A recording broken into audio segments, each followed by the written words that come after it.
Okay. Hello, listeners. Hello. It's your old friend here, CC Thornley, and I play banjo.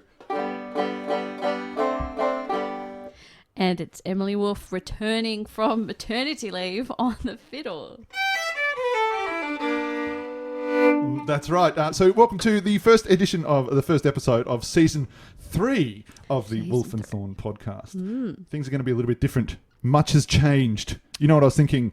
You know when you watch a show, right, and you watch the first season, and then when you go back and watch the second season, like 7 years have passed, and they just drop you straight in after that 7 year. Yeah. That's kind of what it feels. That's the amount of changes I think that it feels like. Because you've changed. I've changed. I've changed. Your beard's still there though. It's still long. I still on the outside. I'm pretty much the same as I was. Yep. But on the inside, I'm dramatically changed. Philosophically, emotionally. Yes. And professionally, I've changed as well.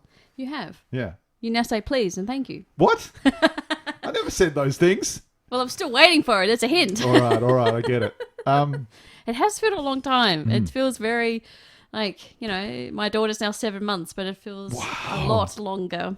7 months. I know. Yeah. And I see people and it feels like a reunion for me because I'm like, oh, I haven't seen you for so long. I was only talking about it last night going, it feels really strange to go out or see people or... Yeah. So now we stopped because you had the baby. I did. Her name's Lena. And we needed a break. We'd reached the end of season 2. We were at each other's throats, so we pretty much needed a break. You and me or you and the the baby? Really. Not really. It's a joke. No, it's true. It's partly It's almost true. Almost. It's always going to be partly true, isn't it? You don't know. That's the gag, really, isn't it? But no. So yes. so while you're away. Yeah, well, away. I was still in Tasmania. Yeah, you were just down the road, actually. Just down the road. But I didn't see you for 7 months. Yeah. Because what we do in Tasmania, we wall the house up during the first 6 months of pregnancy. Yeah. Because the woman is considered to be impure. And so she stays in that thing and we just pass food through a slot and we just listen to see if the baby's still alive and if all's going well. In 7 months, we pull the bricks off and here she is. Yeah. Yeah, moon tanned and ready to go. Yep, ready to go. Now, whilst you were away... That's what I'm trying to say. We had a little bit of an excursion. So we've got lots of friends here in Tasmania and lots of friendly musicians and stuff that we know. And I thought, well, we've got this podcast. We have a lot of people listening. And we thought, well, let's introduce you to some of these people. So I went down to good old Danning at the Providence Cafe, which is this little cafe in Newdigate Street. And she's a great supporter of live music and great trooper. She let us put on some shows. So we did a few there, and they will be part... If you go back and listen to this, you'll see Season 1, Season 2, and then there'll be the 4 specials. The Wolfe and Thorn and Friends? Is that what it is? Friends of Wolfe and Thorn. That's right. I called it. That's right. I'm the executive EP, and you were in a house, boarded up. So I had carte blanche to do what I want. Fair enough, yeah. Yeah, and you know what I find strange... And I'm not sure how I feel about it. Mixed emotions. Okay. But more people outside of Tasmania listen to this than what you think should. You know what I mean? Our biggest listenership comes from overseas. It comes from... we had one in Antarctica, didn't we? We do. We have a regular guy in Antarctica, and I think one of his friends actually came. There's an Antarctican scientist who comes to all our gigs. Yeah, cool. Did you know that? No. Yeah, he does. I met him my very last solo gig ever. You will have a solo gig. No, I won't. I hate them. I hate them. Right. I hate them. Well, and in fact, I'm glad you brought that up. Oh, jeez. Okay. Well, this is not going to be all about hate, okay? We've got a lot of other nice things to talk about. No. It's about going through the darkness to get to the light. But you don't sell books on the light. You sell it on the darkness. So strap yourselves in, folks. I've got something to say. Oh, jeez. No, not really. I mean, I do. I could if I wanted to. You could. But I came to a realisation. And that is that I have spent, as a musician, I've spent a lot of time following the musician's rule book, which is promote yourself, do all this. What do they tell you at rock and roll high school? They say, make a big noise and people will hear, you know. And then you talk to all these people that do contemporary music business and they say, you've got to promote yourself and you've got to do all this and blah, blah, blah, blah. I reached the point where I realised, why am I doing this?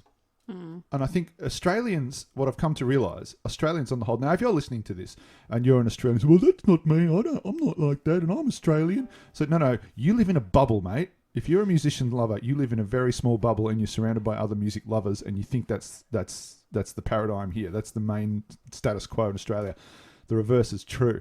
Most people have no idea about music. They resent it. They hate it. They don't know how to deal with it. And I just thought, why am I doing this to get my music across to people that just don't deserve it, that just don't respect me, that wouldn't matter whatever I produced or whatever if anyone produced. Let's not make it about me. This is across the board. This is not just an observation on me. It's an objective observation on everyone. I see so many good, creative, wonderful musicians just evaporate because they're never supported by any aspect of the industry and they're never supported by the community. So that was the dark patch. And then I came out of that realizing I'm free. I'm free to do what I want. I'm free to have a good time, to get it on. Yeah. Yeah. Yeah. That's why we're here. That's why we're here. So I don't care if you're not listening to this. Can you hear me? Well, they're not listening. Oh, that's so right. Yeah. Yeah. Well, anyway, I don't care anyway. Well, I'm pleased that you've gone through the dark and we're here. And whilst I was going through that dark, something else particularly significant happened in my life. You got a job. I got a job. You did. And I'm so proud of you. So I actually got picked up, and this is the weird thing. I got picked up because I'm working at a school. They asked me to come and teach for them, and a large part of that was based on my work in the community. Well, didn't they see Black Swans? They've seen the Black Swans. They're big fans of the Black Swans. Yeah. They knew a little bit about the heritage fiddles. They knew a few things that I'd done as well too. And Tasmania being the rampant gossip mill that it is, people had given them glowing word-of-mouth reviews, which is the first time that's ever happened in my life. Well, I mean, I've gotten loads of reviews. Yeah, but not as glowing and positive. And one of the most glowingest and positivingest ones was from your dear old mum. Yes. Well, there you go. My mum's got your back. She does. Yeah. There you go. Thank you. Thank you very much, Miss Wolfe. Mrs. Wolfe. Mrs. We call everyone Miss at the school. Oh yeah. And I think that makes sense. Because back in the day when I was it was Miss. Do you know how many times I've said in the last month or two, when I was your age, back in my day? Oh jeez, no, haven't you? And I catch myself doing it and I laugh because I think, look, you've become the boomer. You're the boomer now. No, mate. it's just because you're getting old. I know. I've become the thing I loathe. I did a gig. I played for St. Pat's last week, and it was a lot of young'uns in the crowd. Like some of them, I wanted to go up and go, "Are you old enough to be here?" And I was like, "Oh, geez, I'm getting old." That's a bit rude. Oh, well, like, just some of them had, the boys were such baby face. And I was like, oh, gosh. Yeah. I'm getting old. Yeah. I'm not even old. You're older than me. Me? Yeah. I am older than you. Yeah. Yeah. The old wood tiger, in case you want to look that up. We're dealing with a wood tiger and an earth snake here. Yes. I never thought that combination would go, but here it is. Here we are. We're still here after 7 months. Well, it's more a bit longer than that. It's That's me. 7 months. Yeah, no, that's true. So yeah, I'm working full time as a music teacher, and that's quite a paradigm shift for me. Yes. And the beautiful thing about that is it's an absolutely wonderful school. I never thought I'd get lucky enough to play, even though I might pick a certain few features about it to go off dramatically, as is my nature. Mm-hmm. Overall, it's actually quite an extraordinary place to work and very positive and very wonderful. And I'm just so lucky. So lucky. And the thing is, I get up in the morning at 6:30. I have a shower, get dressed, have breakfast, and I go and I do music from 7:30 till 4 o'clock, and I come home and I get paid for it. Yeah. And I'd just like to say to Serena Rosso, my old case manager back in Paran, ha! Suck eggs! Turns out music can be a career. Fools. There. Yeah. Wow, what a journey. This first episode of this podcast. What a journey. Holy moly. I mean, Yeah. So, because you've been a teacher for many years. I've been a teacher for 7 years, yes. Yeah. So I understand exactly where you're coming from. Right. So many ways. And now it's like, oh, you understand. But it's very good. It's a great job. It's lovely to be able to teach what you're passionate about. Yeah. And in not just that, but I've seen a lot of teachers, music teachers and going back to the Australian society thing, that are in schools that aren't quite given the respect and kudos that the resource they bring to the school deserves. Mm-hmm. And they work bloody hard and they get treated like garbage. They do. I'm so lucky to be in a school that respects music, that respects the arts. To a degree.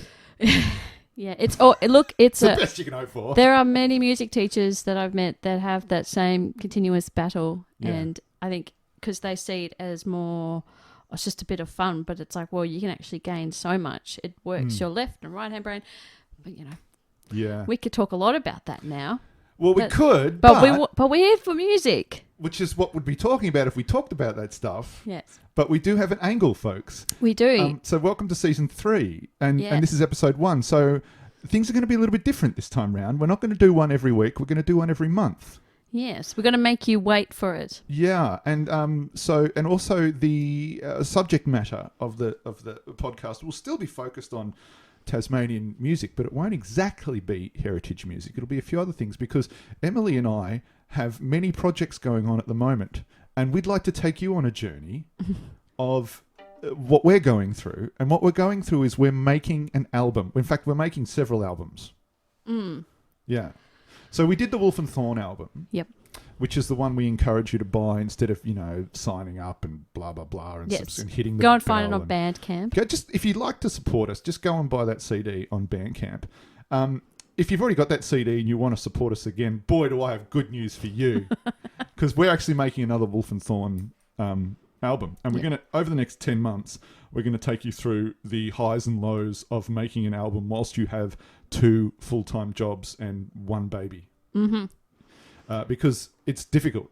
It is. Yes, it is. Yeah. Not only is it difficult putting the music together, it's difficult making decisions and figuring out how to plan that thing. Now, not only are we doing an album, but I'm doing a separate project too, because I can now that I don't care about you listeners, I don't care if you're listening or not, I can make whatever music I like. So I'm going to make an album of 3 banjos. Yeah. Which is another thing I was told would never happen and would never sell anything. Now, part of that might be true, but it's going to happen. I may not sell any. It doesn't matter. I don't care. Yeah. I don't care. When I'm dead, 70 years later, they're going to go, one of the great Australian composers was Wolfe Thorn. He wrote a banjo symphonies for just 3 banjos, and he was little appreciated in his time, but one of these USBs survived the nuclear holocaust, and that's all we have left of his music. And his music represents the only surviving Australian music in the world. That's my ambition. That's that right there. I've spelled it right for you. That's amazing. But you're also you have designs on doing an album too. I do, yes. How's that going? Well, I have a 7-month-old, so I haven't quite made it. Has she got the chords down yet? Look, I give her a bell and then she puts it in her mouth. So, it's slow going. Or I give her a shaker and then puts it in her mouth. It's that sort of level. Need a mic? Need a mouth mic? And we put the keyboard and then she just plays not the notes I want. Anyway. What? I know. Just kick her out. You're out of the band. No. Baby, out. Come back when you can. That's how I run my primary school things. Yeah. That's concerning. Oh, mention 5th. No, get out. No, look, I just, I've got some other things I need to do first. But yeah, I think it's probably more trying to get this album at least rolling a little bit. The Wolfe Thorn one? Yes. I think so too. Yeah. Because we've actually we had made a fair amount of progress. We've actually got a few tracks that we're going to play for you today in this podcast. That's right.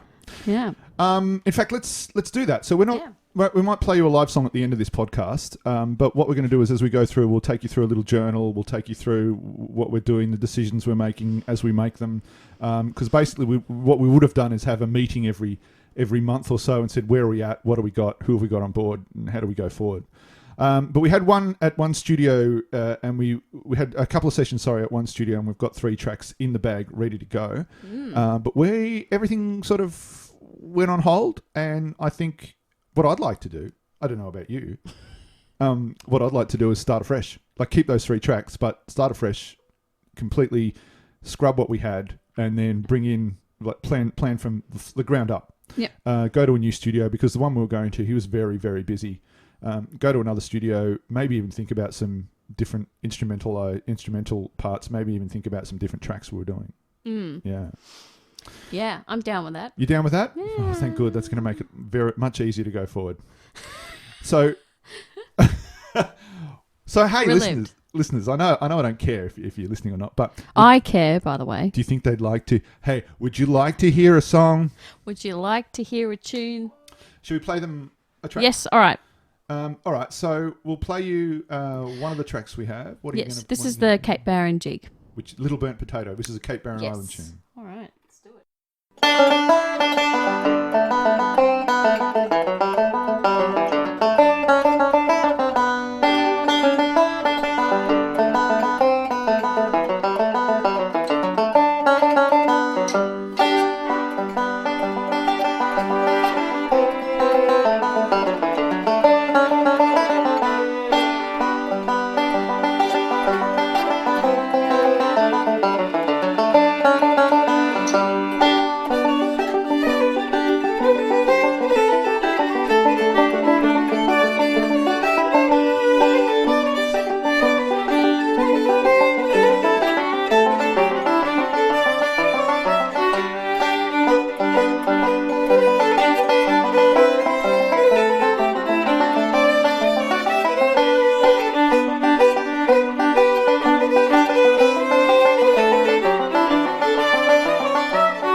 Well, how'd you feel Nice. about that in retrospect since we haven't heard it in 7 months?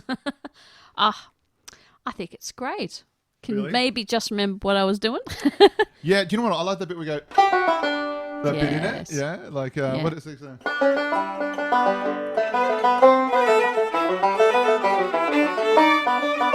I played a wrong note there, but... yeah, and I love that bit. You came up with that bit, and I caught it, and I thought, yeah, let's do that. But I have trouble listening back to myself. I'm so hypercritical.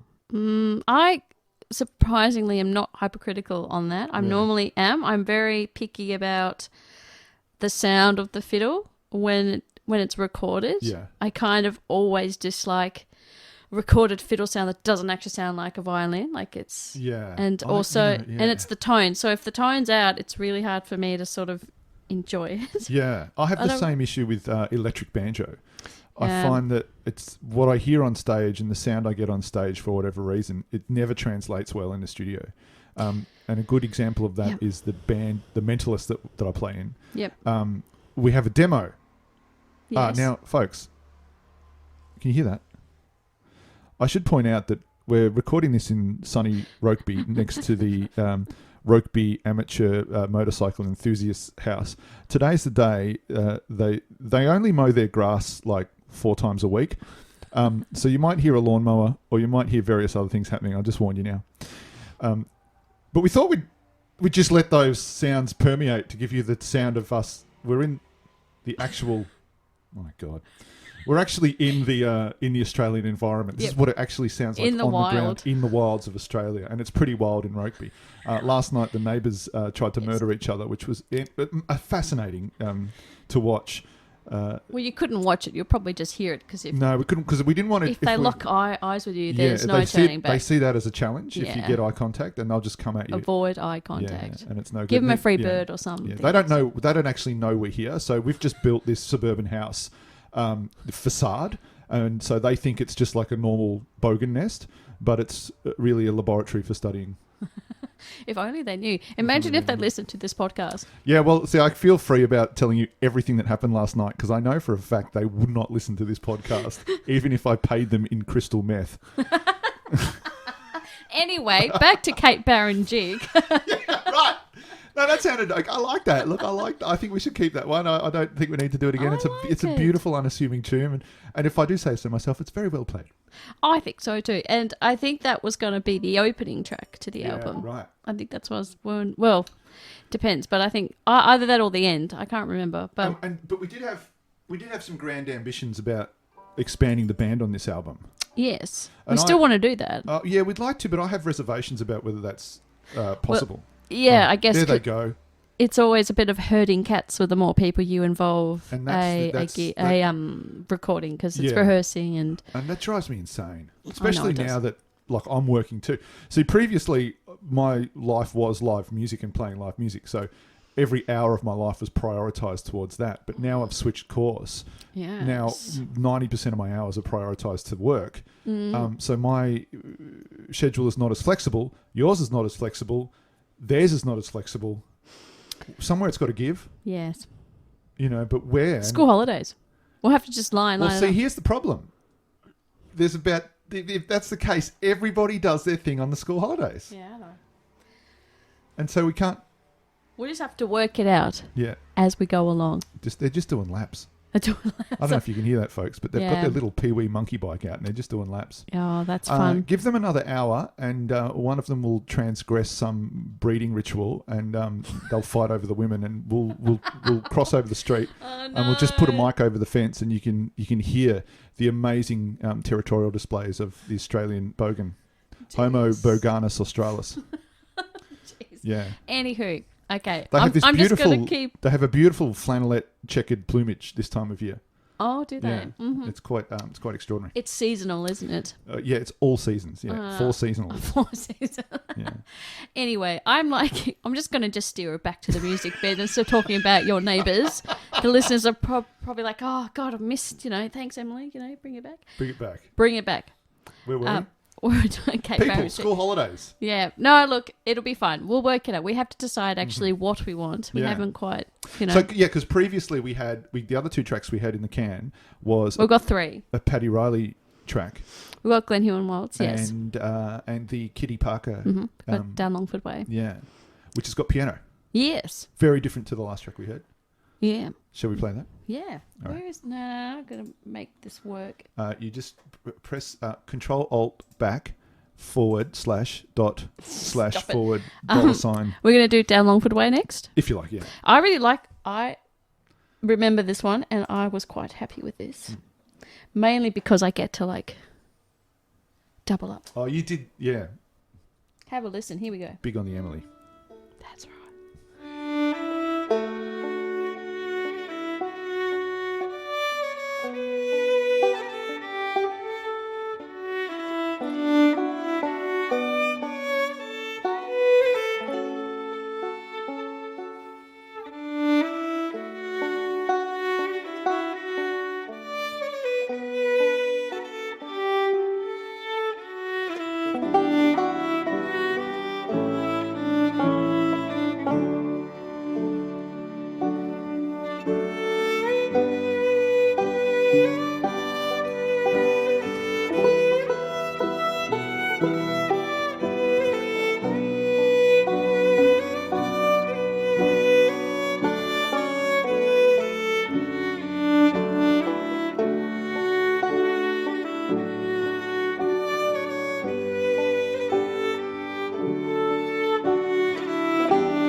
love that track.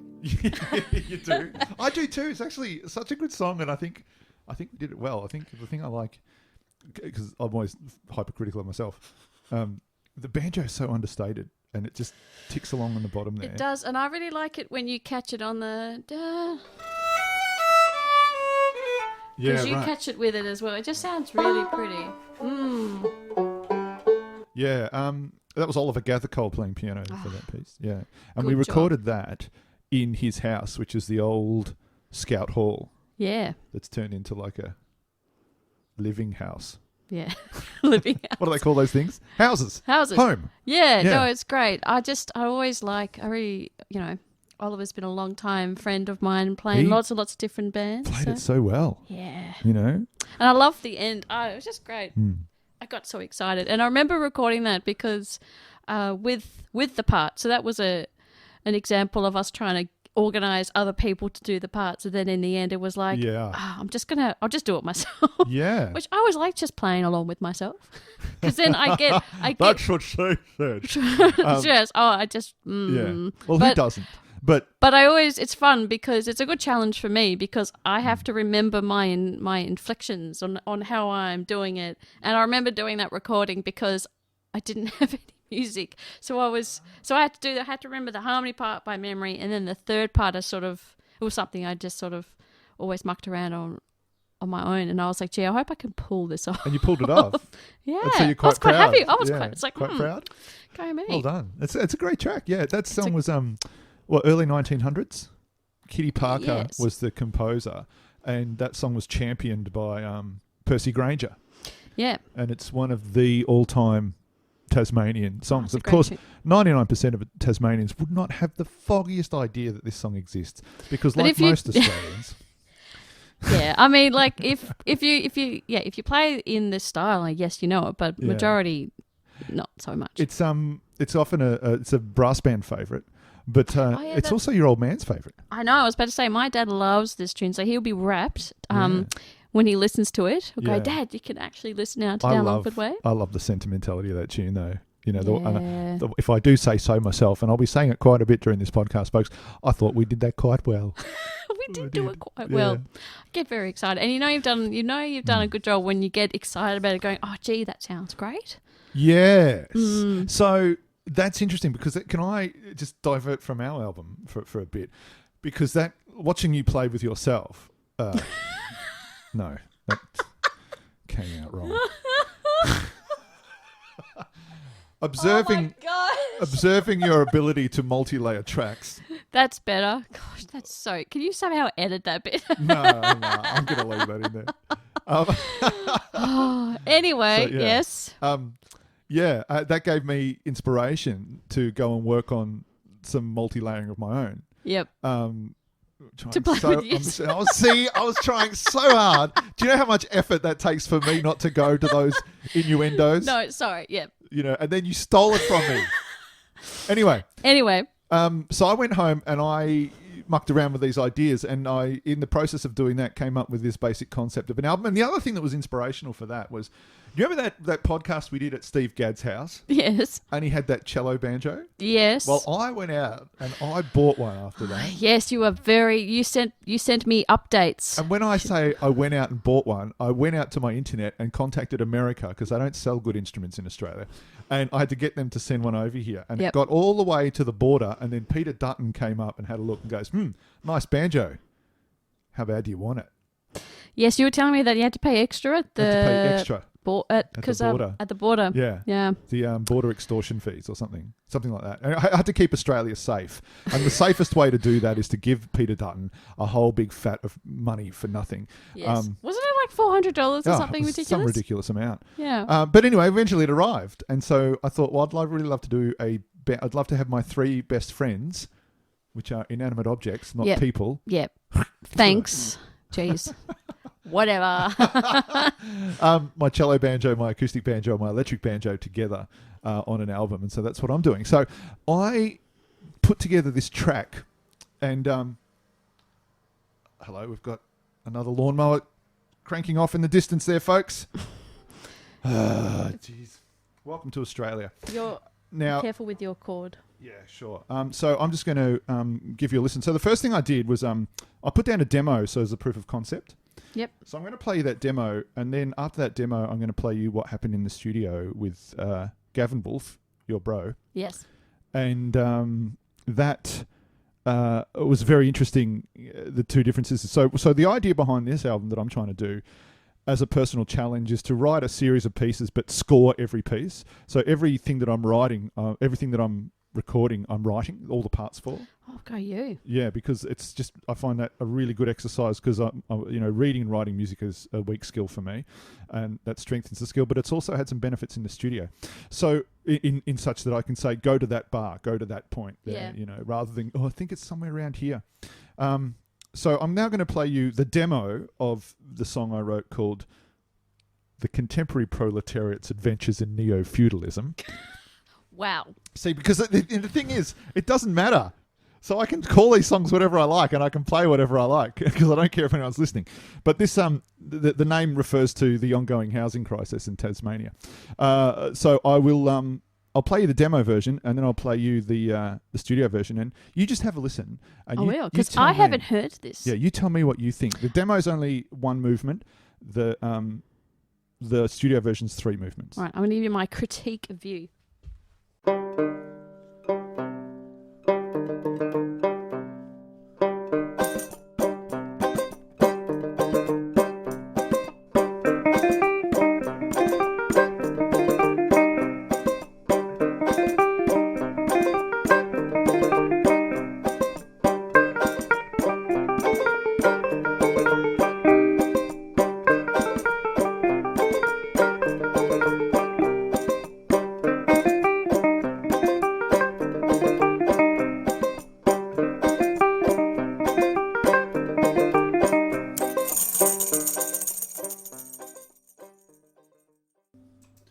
So that was the little demo I threw together just in front of a couple of SM58s and a condenser mic here in the corner of my room.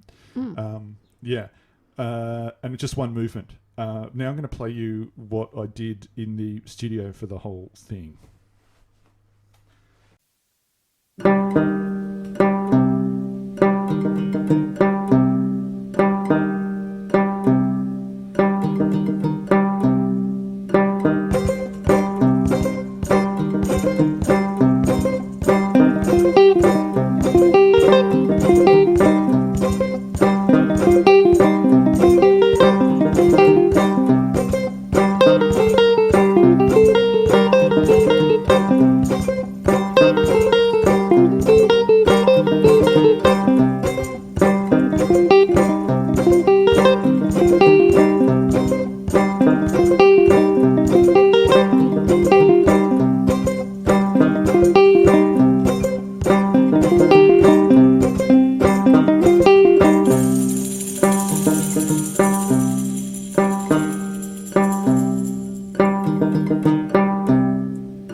Very nice, man. Yeah. So that was the big tune I did in the studio with Gavin. Really, very nice, you think? Yeah, no, I like. Really? You're giving me that I'm look. giving you that look. This time, I'm giving the look. Oh, I forgot that look. Oh, it burns. I really like all the different rhythms. What did you record first? Did you record the cello? The cello ostinato. The first. Da boom, Yep. da boom. Now, played that. When I did it on the at home, I Yes. did that a few times, and then I just looped it. Yes. Right, and then I played the that semi-mento. It was based off a mento rhythm, but it wasn't really. It's definitely your sound though, because when I heard the second part, I was like, oh yeah, it's definitely that mento-y, groovy vibe. That's like you all over. And a 1 and a 2 sort of feel. But and then I played the triplets over the top with the electric banjo, and I felt like it gelled when I did it. Yeah. But when listening to it back, and this is my hypercriticalness, you don't think it's too unstable. You don't think it's too rhythmically. It's basically what I'm trying to say is it in time? It's not, is it? I think the first part did pull a little bit. Yeah, it did. I think much. It's too much. Unacceptable. But the second... No, but it kind of... I thought it worked, because I wouldn't say it was out of time. It definitely pulled. Like, it wasn't... There wasn't the parts out of sync with each other. There was a pull with the triplets. That's what I was kind of hearing. It was almost on that edge. Yeah, too edgy. But then when the second part, it sort of went... Because you're doing more of that dissonant chords. Yeah. Which then... That was... in time. Like, there wasn't that pull. Yeah. I'm not saying it was out of time, because I think there was pulling. I wouldn't say it was out of sync. Yeah, so, and this is the thing, like, who am I making this album for? Am I making it like the previous albums I've done to appeal to some sort of general playability or general acceptable? It's for me. And it's not perfect. So send it back. Thank you. I'm not paying for that. I mean, obviously I'll pay for it, but but that's the thing. I mean, and here's the great conundrum, is that my biggest issue with all recordings right across the board, no matter who it is or what, it's always come down to not enough money, not enough time. We've got 2 hours on a weekend to do it, and we've got this budget, let's do it. And it always comes out haggard and rough and messed up. Whereas this time I thought, well, I want to turn that around. Yep. I want to have all the money in the world, which I've got now because I got a job, and I want to have all the time in the world, which I no longer have because I have a job. But you can take your time with it, but so I can take my you don't time have with to rush it. Yeah, but the problem is that was like a $600-700 day in the studio. Yeah. And I want to go in and do the whole thing again. Is it worth a $1,400? Is it a $1,400 song for one track on an album? You know, or should I just do it here in the corner? I won't get. See, the thing I love about Gavin is he brought his toys. Yeah. Whereas I don't have those toys. Yeah. What I have sounds like I'm recording it into a microphone hooked up to my car stereo.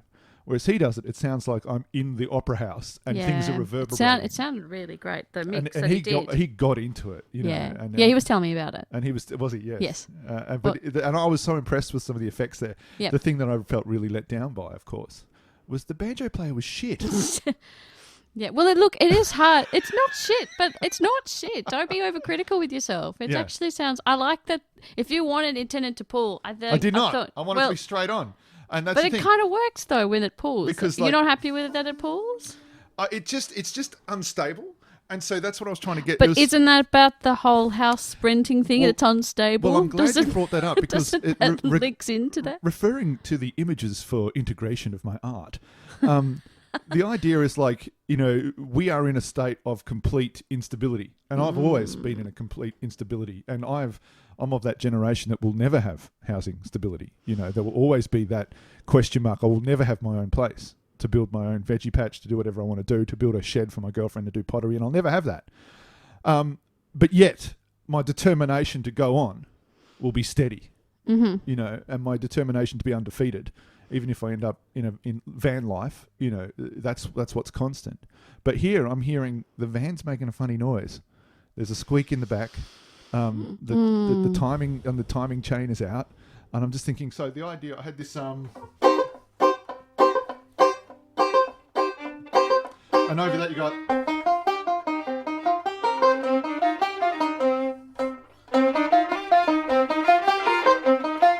And then over there. But in that one, I made a decision, as opposed to the other one, which is.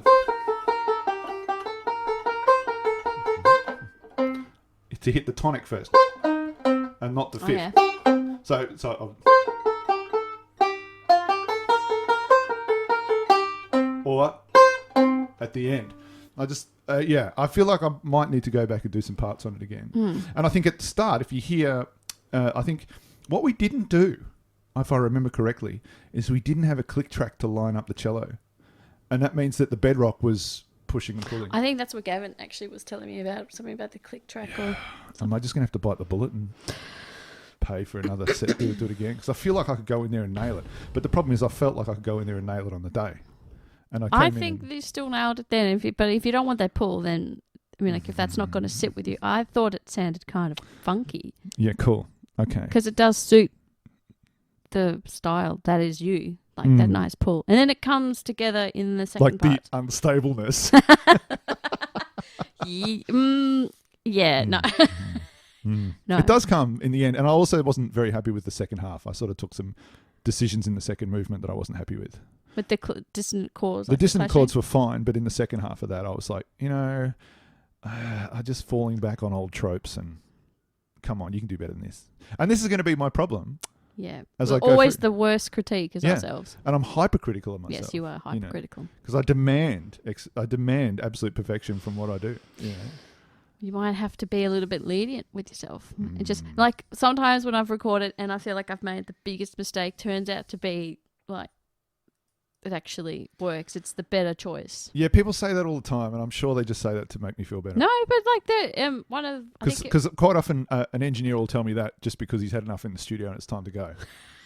But there are some things that I've recorded that I've felt has been a mistake, but it's kept it and it's been the thing. Yeah, I remember doing back in the Crows album like ages ago, and I did a mistake in it in the first track, but it worked because it did a harmony, and I was like, well, and then it stayed ever since, and other recordings for other people. But it's got to sit well with you, though. It does, and it's got to be something that because I'll be listening to it a lot, it's got to be something that I'm satisfied with. Yes. So imagine doing a concert for yourself. Yeah. And you're sitting there and you're all sweating going, oh, he's going to be here any minute. And he comes in through the door and you think, oh, shit, oh, no.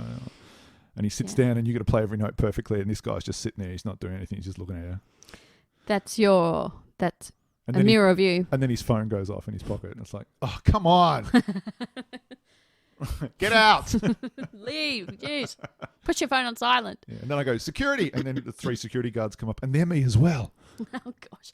And the woman selling popcorn at the that's me as well. And I went home in the taxi, and it was me. This whole town's me. Inside your head's a scary place. That's a scary place to be. Well, shall we move on? Shall we move on? Yes. Yeah. So that's what I'm up to. That's where I'm at. That's what cool. I'm doing. I've got another track to do with Gavin in a week or two. And good. Well, you're definitely more productive with me because my thoughts on the album, I don't know. Right. Well, I want to get there. It's just, I can't do everything. You've got to do it. I do. I will do it. It's just if you want to do it, like Shia LaBeouf says, just do it. Yeah. Actually, I'm gonna explore the idea of I mentioned it to you of doing some things on the farm, like some little videos and stuff. Like the Wolfe brothers do. Well, why? Why did you say it like that? Not to that professional level. It's literally going to be like on my phone and just playing some tunes. So I got to tell the listeners, the Wolfe brothers are related to Emily Wolfe, of course. They all live on the same farm, and we don't anymore. they did a video clip and they put it online, and they've never liked me since. But I made a comment to that because I was just being an idiot, funny. And it was just them riding around on a tractor. And I wrote this essay of how this very, those faux intelligent arts essays you get about the juxtaposition of the intersectionality of male masculinity. Yes, I remember. Yeah. Yes. And they thought, what's this all about? But you were responding actually to another comment of a friend of ours. Yeah, we were just jerking around, man. Yes. We were just goofing off, and they took it the wrong way. But they like you now. It's all good. They do? Yeah. Yeah, right. Because he always looks at me funny. Well, his dog likes me. Who doesn't look at you funny? Yeah, it's true. I am pretty funny to look at. Yeah, but you're hilarious. The dog likes me. Yep. I'll take that. Yep. Ringo loves me. Yeah. He's a good dog. He's a good dog. Yeah. Yes, but anyway, that's what I'm going to try and do. I was planning to try and go this week, but then didn't happen, so I'll try next week. So it's actually happening. You're actually moving it forward. Yeah. No, I've got all the gear to do it with now. I just got to get it on a nice day. Even if it's not a nice day, I'll just go and just do a little video and record myself. So keep an eye on that. I'm going to upload it on. I'll do it on Wolfe Thorn page or. Yeah, no. Well, let's do it on the. Let's have an update on that next month when we do the episode 2 because that's what this season's going to be about. I may even do like a YouTube account and like do it that way. You don't have a YouTube account? I think I do, but I was going to like do like a different name. I don't know. I was going to like create a new thing. I don't know. Yeah, no, fair enough. Yeah. Something like that. Just to put out my creativity into the world and go, there you go. If you like it, great. If not, well, whatevs. Yeah. I just need to do something for me. I think I think we're both on that same wavelength going, you know, stick it to the man and just do it yourself. Yeah. You know. That's our vibe, people. Yeah. Yeah, we don't need you, but don't listen. If you could share this podcast with your friends, that'd be awesome. Yeah, please don't go away. We don't need you. But we do, because, you know, we're not anti-people. I've been cooped up for 7 months in a house, you know. Yeah. I've been dealing with I've all missed the people. I've missed adults. Have you? Yeah, right. You're going to miss adults real bad soon. No. When it gets to the marathon Wiggles on repeat sessions. That's fine. I can quite happily listen to Wiggles. Yeah. I don't mind that. I'll play the classic though, like the original. Really? Wiggles. The new ones are all right. No, it's okay. Well, I know the original songs. I just have to learn the new ones. Yeah. Well, you know, they're doing covers of, you know, the Chats. Yes. The Wiggles do a cover of the Chats now. For those of you who aren't in Australia, the Chats are like this teenage punk band. They're absolutely awesome. And they're part of that fine tradition of Australian punk music like Radio Birdman and the Exploding White Mice and the Hard-Ons and all that sort of bands. But the Wiggles do one of their tunes. Lovely. Yeah. Fantastic. It's great. And actually that's got the original Wiggles in it. That's the original. With Murray and Sleepy Jeff. And yeah. Yep. It's worth checking out. Worth checking out there, folks. But look, they get heaps of views. Why don't you view us? Yeah, view us instead. Not that we need you. Shall we talk about... We've got one more song to play from you from the cans of the Wolfe Thorn album. So that was what you just heard was a little solo project I'm trying to get up and running. When Emily gets hers together, we'll give you an update on that and show you where that is and give you a listen. But this final track from the Wolfe Thorn album is a Paddy Riley tune. Yes. This is Glenn Hugh and Waltz. Yeah. And it's just the two of us. Yeah. Yeah. So much similar to the first. So again, I think the idea between Kate Barron and Glenn Hugh was to bookend them.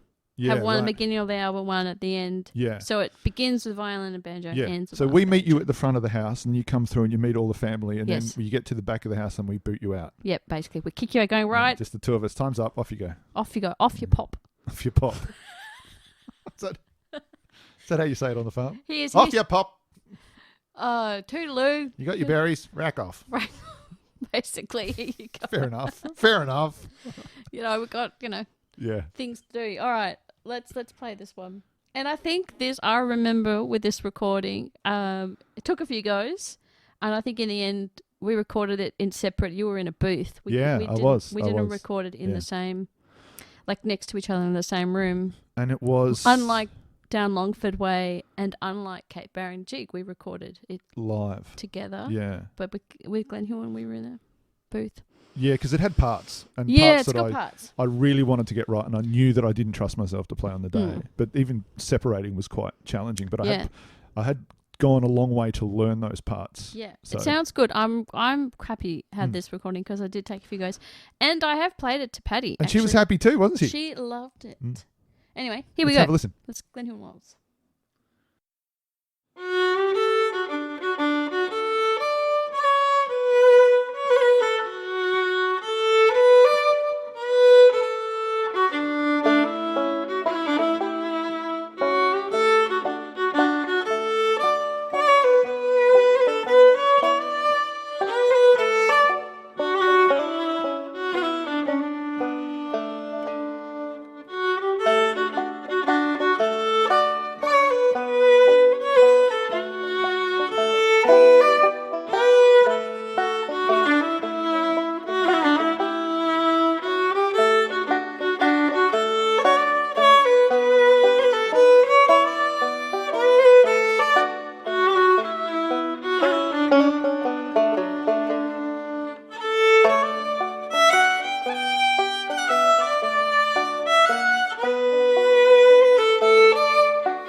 I thought that Glen Huon Waltz was a lovely tune. How we just did it just then. You can just edit right into that. I can, yeah. No, the plagal cadence at the end. Ah, Yeah. I get. Yep, just love it. Yeah, that's okay. I thought it sounded really nice because I think that came out really well. Yeah. Because I remember that did take a few goes, and it's because, well, you know, because Patty is, you know, still around, and I want to make her. We don't want to stuff it up. Well, no, but we always want to make her But proud. once you're dead, anything goes.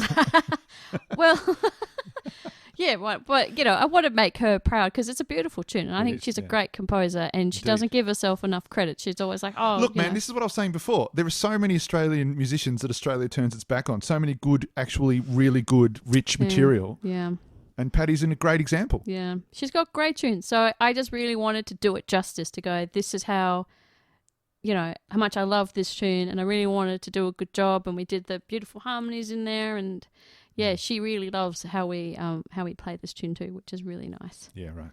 So, Good. yeah. Phew. All right. All right. Well, we've talked for a long time. Yeah, and that's where we're at, folks. That's Yeah. where we're entering in season 3. That's what we've got on the table. As we go forward, we'll be telling you how this goes. We'll try and get the dulcet tones of the Rugby Amateur Motorcycle Enthusiasts Club. Perhaps next time we could record somewhere else. Maybe, yeah. There'll be a sausage sizzle and crack pipes later on in the afternoon if anyone's interested. Come on down, grab a sausage, beat the crap out of each other with a pickaxe, and burn around on your motorbike. That's how we roll in Rugby. Well, that's Can you hear special. the absolute crushing disappointment of humanity I have in my voice? Yes. This is what we are. Stay with me. We've 2 got million years of evolution. It's come down to this, folks. Stay with me. We've got All good right. music to play. We do. No, so and that's what season 3 is going to be about. It's going to be about going forward with this album. So we will give you a month by month sort of thing about how we going about doing an Life, album. yeah. If you listen to albums and you don't make them, this is kind of what we go through. If you're making an album, you find inspiration in what we do, or you see the way we do it differently, or you identify some of the similarities, some of the same issues we run into. That's what it's all about. Yeah. Tell us about it.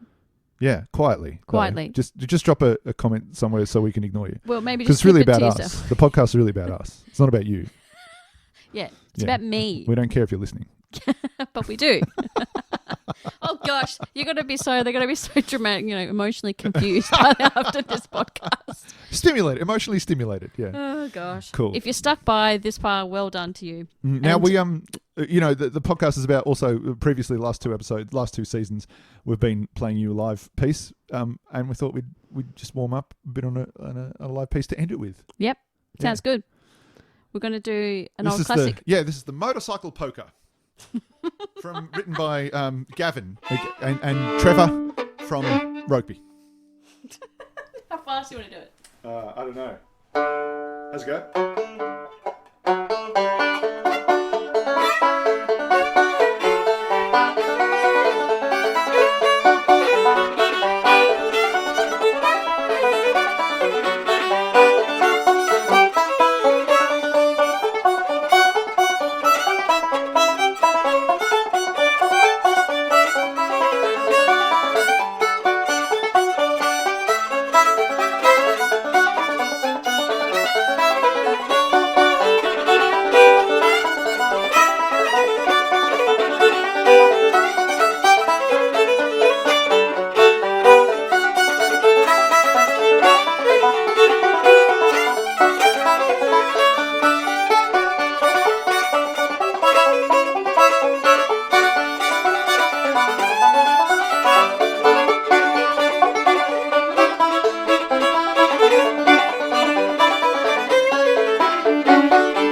Oh, still got it. Yeah, you think? That was King Pippin's Poker, the Apple Shed tune.